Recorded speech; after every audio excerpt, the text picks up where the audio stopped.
Hello, Midwest City Elementary Jets. This is Mrs. Becky Smith, and I am here to read to you The Secret Gardens, Chapter 5, called The Cry in the Corridor. So just listen up. I'm not going to show you the words because, look, they're tiny little letters, and there are not pictures. If there are, it'll be a surprise to me too. So the pictures are in your mind by the descriptions in the book. And also, soon, I just want to let you know, soon I will give you a step-by-step instruction on how to sketch something that is connected with this book. All right, let me begin. Chapter 5. At first, each day which passed by for Mary Lennox was exactly like the others. Every morning she awoke in her tapestried room and found Martha kneeling upon the hearth building her fire. Every morning she ate her breakfast in the nursery, which had nothing amusing in it, and after each breakfast she gazed out of the window across to the huge moor, which seemed to spread out on all sides and climb up to the sky, and after she had stared for a while, she realized that if she did not go out, she would have to stay in and do nothing. And so she went out. She did not know that this was the best thing she could have done, and she did not know that when she had begun to walk quickly or even run along the path and down the avenue, she was stirring her slow blood and making herself stronger by fighting with the wind which swept down from the moor. She ran only to make herself warm, and she hated the wind which rushed at her face and roared and held her back as if it were some giant she could not see. But the big breaths of rough, fresh air blown over the heather filled her lungs with something which was good for her thin body, and whipped some red color into her cheeks and brightened her dull eyes when she did not know anything about it. But after a few days spent almost entirely out of doors, she wakened one morning knowing what it is to be hungry. And when she sat down to her breakfast, she did not glance disdainfully at her porridge and push it away, but took up her spoon and began to eat it, and went on eating it until her bowl was empty. "Got on well enough with that this morning, didn't you?" said Martha. "It tastes nice today," said Mary, feeling a little surprised herself. "It's the air of the moor that's given thee stomach for the victuals," answered Martha. "It's lucky for thee that that's got victuals as well as the appetite. There's been 12 in our cottage as had the stomach and nothing to put in it. You go on playing out there on the outdoors every day, and you'll get some flesh on your bones, and you won't be so yellow." "I don't play," said Mary. "I have nothing to play with." "Nothing to play with?" exclaimed Martha. "Our children plays with sticks and stones. They just runs about and shouts and looks at things." Mary did not shout, but she looked at things. There was nothing else to do. She walked round and round the gardens and wandered about the paths in the park. Sometimes she looked for Ben Weatherstaff, but though several times she saw him at work, he was too busy to look at her or was too surly. Once, when she was walking toward him, he picked up his spade and turned away as if he did it on purpose. One place she went to oftener than any other. It was the long walk outside the gardens with the walls round them. There were bare flower beds on either side of it, and against the walls ivy grew thickly.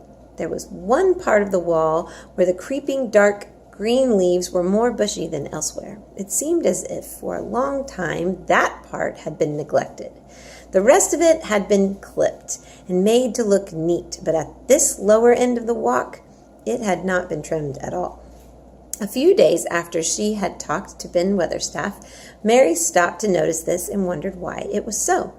She had just paused and was looking at the long spray of ivy swinging in the wind when she saw a gleam of scarlet and heard a brilliant chirp, and there on the top of the wall perched Ben Weatherstaff's robin redbreast, tilting forward to look at her with his small head on one side.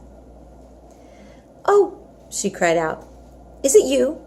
Is it you?" And it did not seem at all strange to her that she spoke to him as if she was sure that he would understand and answer her. He did answer. He twittered and chirped and hopped along the wall as if he were telling her all sorts of things.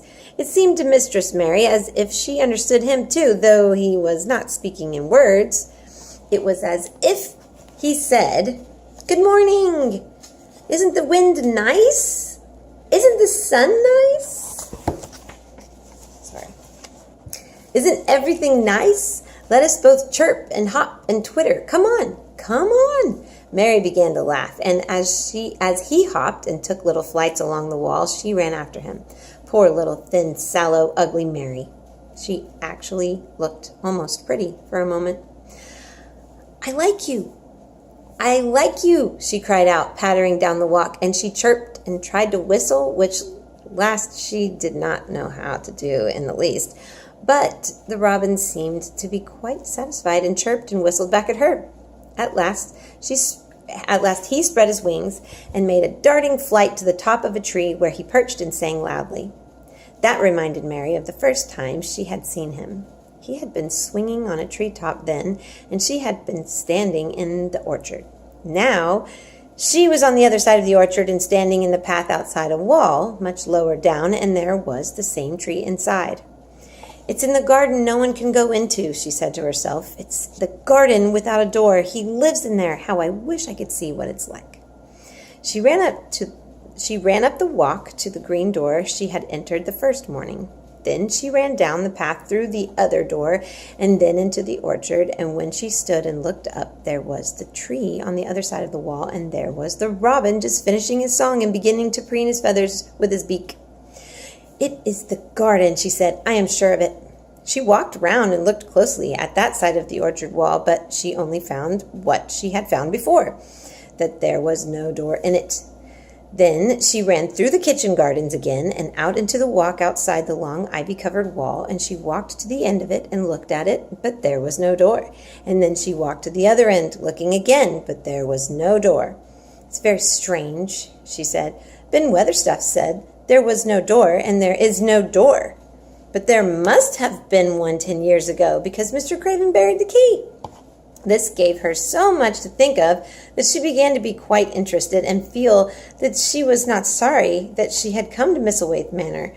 In India, she had always felt hot and too languid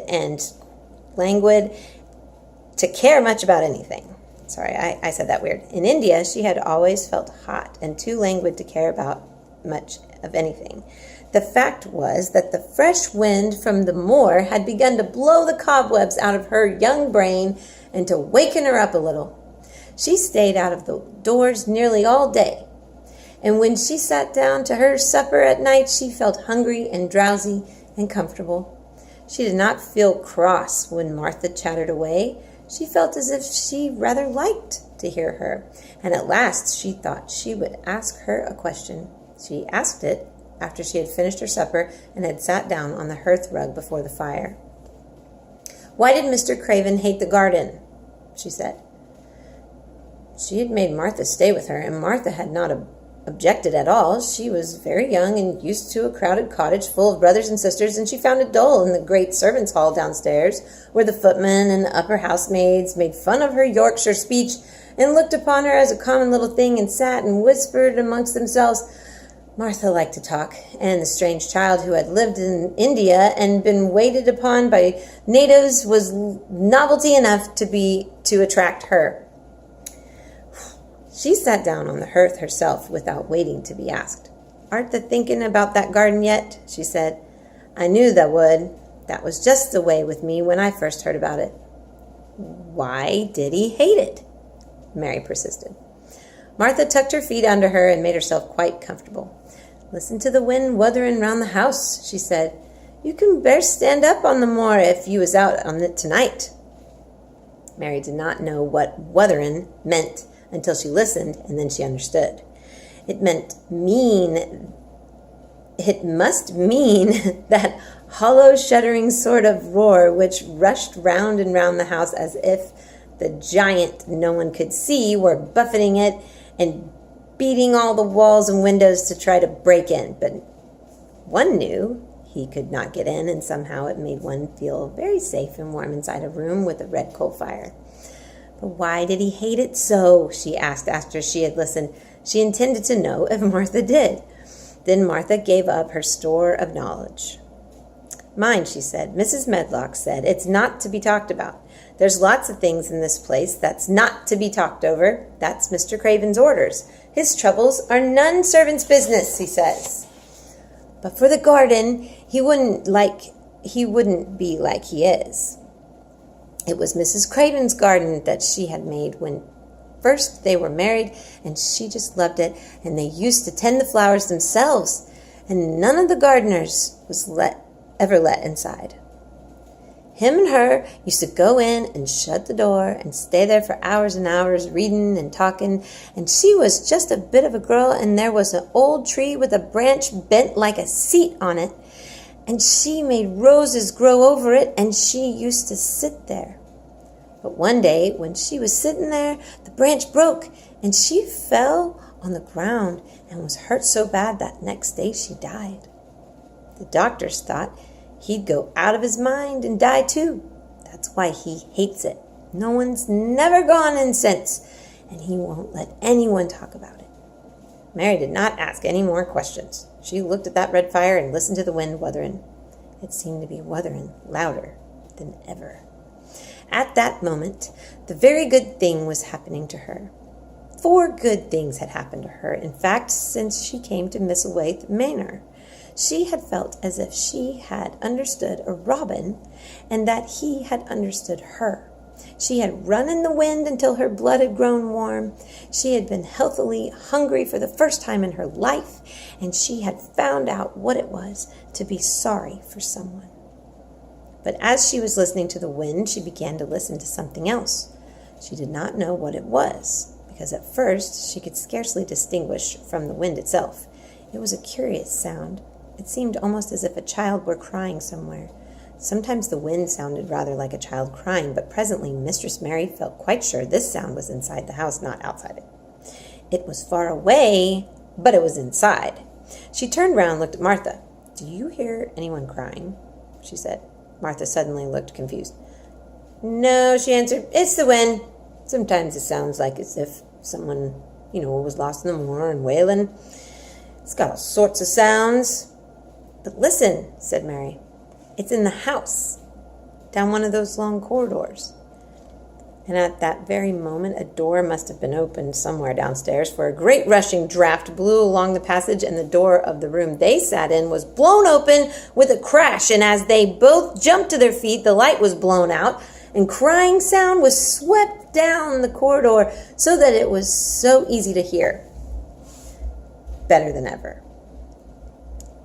"There," said Mary. "I told you so. It is someone crying, and it isn't a grown-up person." Martha ran and shut the door and turned the key, but before she did it, they both heard the sound of a door in some far passage shutting with a bang, and then everything was quiet, for even the wind ceased wuthering for a few moments. "It was the wind," said Martha stubbornly. "And if it wasn't, it was little Betty Butterworth, the scullery maid. She had the toothache all day." But something troubled and awkward in her manner made Mistress Mary stare very hard at her. She did not believe she was speaking the truth. End of chapter 5 of The Secret Garden, and we will be back with chapter 6 as soon as I can. I hope you have a wonderful day, whatever you're doing today. Find a way to get your read on. Read something. Sit down and read to your dog, read to your cat, read to a little brother or sister, or your mom or your dad or your aunt or your uncle. Practice reading out loud like I am, or just read to yourself. But we must keep reading all summer long. It's important. It's very, very important. All right. Love you, MCE Jets. Take care. I'll see you soon. Bye.